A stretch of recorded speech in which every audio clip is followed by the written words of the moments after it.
মুসলমানের অভাব নাই, মুনাফিক মার্কা ইমাম সাহেবের অভাব নাই। চাকরি বাঁচানোর জন্য নবীর মিলাদ পড়ে, মাহফিলে এসে দেখে সব নবীর প্রেমিক মিলাদ কিয়ামের পক্ষে চাকরি হাদিয়ার জন্য মিলাদ কিয়াম করে আছে না নাই? আমাদের মাঝে অনেক আছে বন্ধু। আমি আপনাদেরকে বলি, দেখেন আবু বকর একদিন একজন মুসলমান মুনাফিক মার্কা মুসলমান এবং একজন বেদিন দুজনের ফয়সালা লাগিয়ে নবীর কাছে গেলেন। নবীজির কাছে যাওয়ার পরে সব শুনে নবীজি যে রায়টা দিয়েছেন রায়টা চলে গেল বন্ধু ওই বিদুরনির পক্ষে। কার পক্ষে? পক্ষে যখন চলে গেল, মুনাফিক মার্কা মুসলমান নবীজির রায়টা মানবে না, রাজি না। কই দেশে আরেকজন বিচারক আছে, জাজরাইল বিচারক, তিনি হলেন কে? হযরতে ওমর। কই আমি ওমরের কাছে যাব বিচারের জন্য। এবার দুজন মিলে চলে গেলেন ওমরের কাছে। ওমরের কাছে যাওয়ার পরে ওই মুসলমান বিচার চাইলেন। এবার ওই বেঈমান একটা ডাক দিয়ে বলল, ওমর তোমাদের নবী বিচার করার পরে আর কি কারো বিচার করার কোনো ইখতিয়ার থাকে? কই না না, কই বিচার কি হয়েছে? কই নবী মুহাম্মদ তো বিচার করেছে। এবার ওমর বললেন, এই তুমি কিন্তু বেয়াদবি করতেছো, বোট বাদাম খাচ্ছ। মানে সে বাদাম খাক, ইচ্ছে মতো খাক, কিন্তু সে এমন ভাবে হাসি খুশি ঠাট্টা বিদ্রুপ করছে, মনে হচ্ছে যে আমাকে নিয়ে তামাশা করা হচ্ছে। I say get out, you stand up.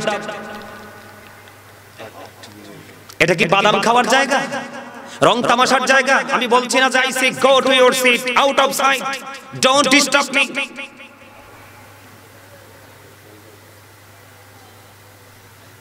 আমি কাউকে তোয়াক্কা করি না, এই দেশে বেয়াদবের অভাব নাই। মনে রাখবা রাসূলের আলোচনা হচ্ছে আর তুমি তামাশা করছো, তুমি বেয়াদব। আমি কোরআন শরীফ খুলবো এখন। এই যে কোরআন শরীফ আমার হাতে, কোরআন শরীফের 29 পারা সূরা কলম, তুমি বাড়ি গিয়ে পড়বা। পড়তে না পারলে কোন আলেমকে নিয়ে পড়বা।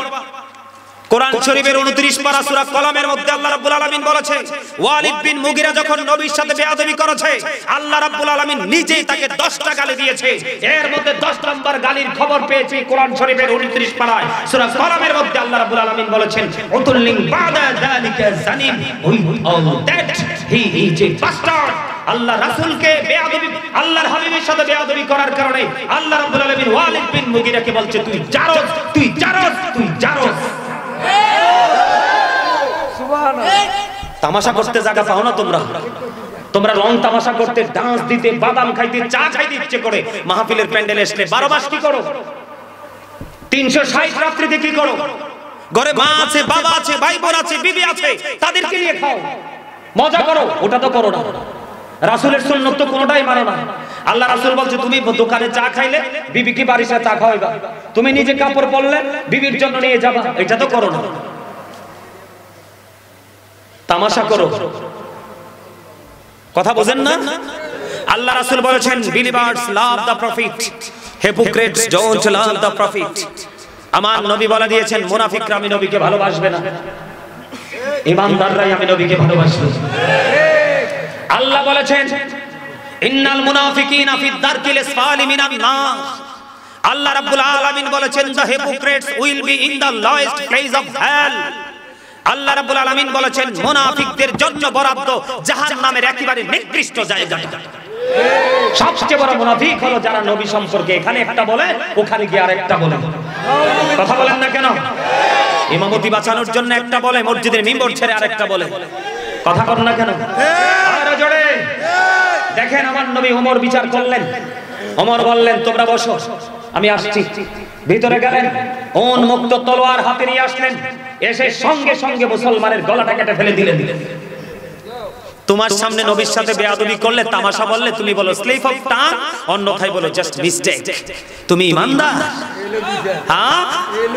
ওমর ডাক দিয়ে বলে, রে তুই কেমন মুসলমান যিনি পৃথিবীর শ্রেষ্ঠ বিজ্ঞানী, যিনি হলেন নূরুন আলা নূর। হাদিসে কুদসির মধ্যে আল্লাহ বলেছেন, লাউলা কালামা ঝাড়তু রব্বিয়াতি। আল্লাহ বলতেছেন, আমি যদি আমার হাবিবকে প্রকাশ না করতাম, আমি আবার প্রভুর প্রভুত্ব প্রকাশ হতো না। আমি আমার হাবিবকে পাঠাইলাম, পাঠানোর পরে সৃষ্টির কাছে আমি খোদার পরিচয় আমি পাঠিয়ে দিলাম। সেই নবী কামলেওয়ালা বিচার করেছে, তুমি নবীর পায়সালা মানতে পারো না। তোমার পৃথিবীতে বেঁচে থাকার কোনো অধিকার নাই। সঙ্গে সঙ্গে বন্ধু কি করলেন, ওই মুনাফিক মার্কা মুসলমানের কল্লাটা তার দেহ থেকে নামিয়ে দিলেন। এবার ইহুদি একটা ডাক দিয়ে বললেন, ওমর, ওমর রে, ও ওমর, এই যদি হয় তোমাদের ধর্মের নীতি রে, তাহলে আমি মনে করি আমার ধর্মের মধ্যে কোনো কিছু নাই, শুধু নষ্টামি ছাড়া। ওমর চলো গো, এখন নিয়ে চলো না তোমাদের নবীর কাছে, আমি এখনই কালেমা পড়ে মুসলমান হয়ে যাব।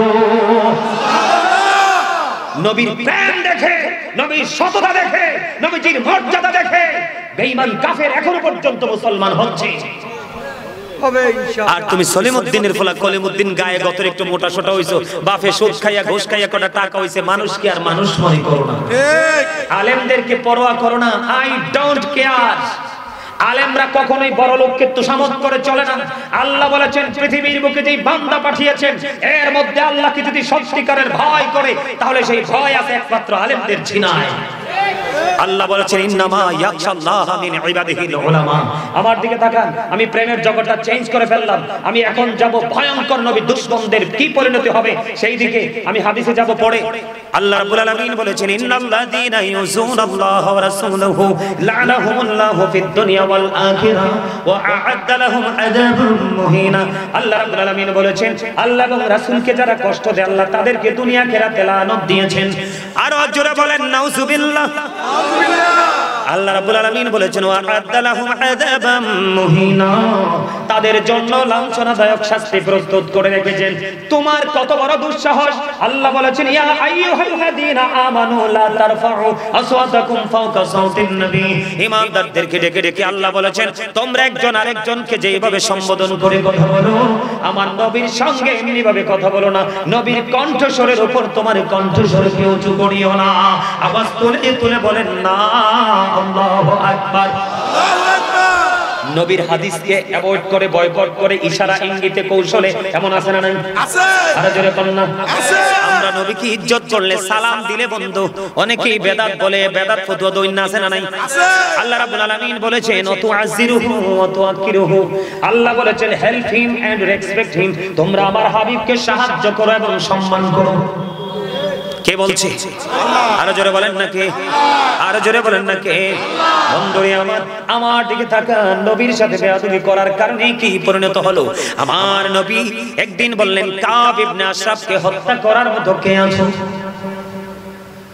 কেন? সে আল্লাহ এবং আল্লাহর হাবিবকে কষ্ট দিয়েছে। হযরত আব্দুল্লাহ ইবনে মাসলামা রাদিয়াল্লাহু তাআলা আনহু দাঁড়িয়ে গেলেন, দাঁড়িয়ে বললেন আমি নবী তাকে হত্যা করে ফেলবো। পরে নবীজির অর্ডার পেয়ে সঙ্গে সঙ্গে কাব ইবনে আশরাফকে হত্যা করে আমার নবীজির কাছে এসে খবর জানিয়ে দিলেন। সুবহানাল্লাহ। নবীর সাথে বেয়াদবি, হযরত ওমর তার নিজের বাবার দেহ থেকে মাথাটা নামায়ে ফেলছে শুধু নবীজির সাথে বেয়াদবি করার কারণে। আমার নবীজি বললেন হযরত আবু রাফে নামক ইহুদিকে হত্যা করার মতো কে আছো? তখন বন্ধু আমার নবী কি করলেন? আবু রাফে নামক ইহুদিকে হত্যা করার জন্য আব্দুল্লাহ ইবনে আতিককে দলনেতা বানিয়ে পাঠিয়ে দিলেন। তার দুর্গ হলো হিজাজে, সেই হিজাজ ভূমিতে বসবাস করেন। তখন নবীজি বললেন তাকে হত্যা করতে হবে। বলার পরে আব্দুল্লাহ ইবনে আতিক তার সেনাপতি নিয়ে, তার দল নিয়ে বন্ধু হিজাজ ভূমির দিকে রওনা হয়ে গেল। চলতে বন্ধু চলে গেল। সন্ধ্যা ডানা মেলে দিল, অন্ধকার আচ্ছন্ন হয়ে গেল পৃথিবীর পরিবেশ। তারপরেও তিনি খুঁজতে খুঁজতে চলে গেলেন আবু রাফে নামক ইহুদির বাড়িতে। যাওয়ার পরে আইডেন্টিফাই করলেন, দরজা দিয়ে প্রবেশ করলেন। যাওয়ার পরে দেখলেন উনি মানুষের মাঝে ঘুমন্ত অবস্থায়। এবার ঘুমন্ত মানে নিজের পরিবার। তখন তিনি আবু রাফে নামে ডাক দিলেন। তখন আবু রাফে নামক লোকটা উত্তর দিলেন কে রে আমাকে ডেকেছে? তখন আব্দুল্লাহ ইবনে আতিক তিনি আইডেন্টিফাই করতে পারলেন যে এই লোকটাই হলো আবু রাফে নামক ইহুদি। সঙ্গে সঙ্গে বন্ধু আব্দুল্লাহ ইবনে আতিক তাকে হত্যা করে ফেললো। তাকে হত্যা করে সে নবীজির কাছে খবর জানিয়ে দেয়। জোরে জোরে বলেন আলহামদুলিল্লাহ। আপনারা জানেন তাব্বাত ইয়াদা একটা সূরা আছে, সূরা আল-আহব আছে না নাই? আপনারা জানেন বেয়াদবি আংশিক বেয়াদবি করলো, কিন্তু আল্লাহ সহ্য করেন। আমার দিকে তাকান, যেহেতু ওয়াজ শোনার জন্য আমাকে নিয়ে আসছেন, একটু ওয়াজ শুনে যান বন্ধু। আমি আপনাদেরকে বলবো, আবু লাহাব নবী যখন দ্বীন সম্পর্কে দাওয়াত দিচ্ছেন, নবীকে ধ্বংস করার জন্য, নবীকে নিশ্চিহ্ন করার জন্য, আমার দিকে তাকান, পাথর শুধু হাতে নিয়ে উঠাইছে, নিক্ষেপ করার সুযোগ আমার আল্লাহ দেয়নি।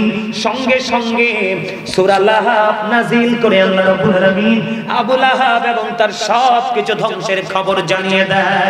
শুধুমাত্র নবীজিকে মারার জন্য হাতটা উঠাইছে, প্ল্যানটা করছে, এইটুকু বেয়াদবি আমার আল্লাহ সহ্য করে নাই। কিন্তু সেই আবু লাহাব নবীজি যখন আগমন করলেন, আগমন করার পরে তার দাসী সুয়াইবাকে ছেড়ে দিলেন। দাসী সুয়াইবাকে ছেড়ে দেওয়ার কারণে আমার আল্লাহ খুশি হইয়া তাকে প্রতি সোমবার কবর আযাব বন্ধের ঘোষণা দিয়ে দিলেন। কি বুঝতে পারলেন? আংশিক প্রেম। নবী আগমন, সে খুশিতে সে কি করলো? তার দাসীকে চিরস্থায়ী অভিশপ্ত বলে ঘোষণা সূরা লাহাব প্রমাণ করে। সেই ব্যক্তির প্রতি সোমবারে কবর আযাব মাফ। আর আপনি আরে বাপরে বল্টুর ফোলা জলটু মিলাদ পড়লে কোন বেদাত। মিলাদ শব্দের অর্থ জানেন? বেদাত যে বলেন, মিলাদ শব্দের অর্থ হচ্ছে জন্ম বৃত্তান্ত, নবীজির বেলাদাত মোবারক।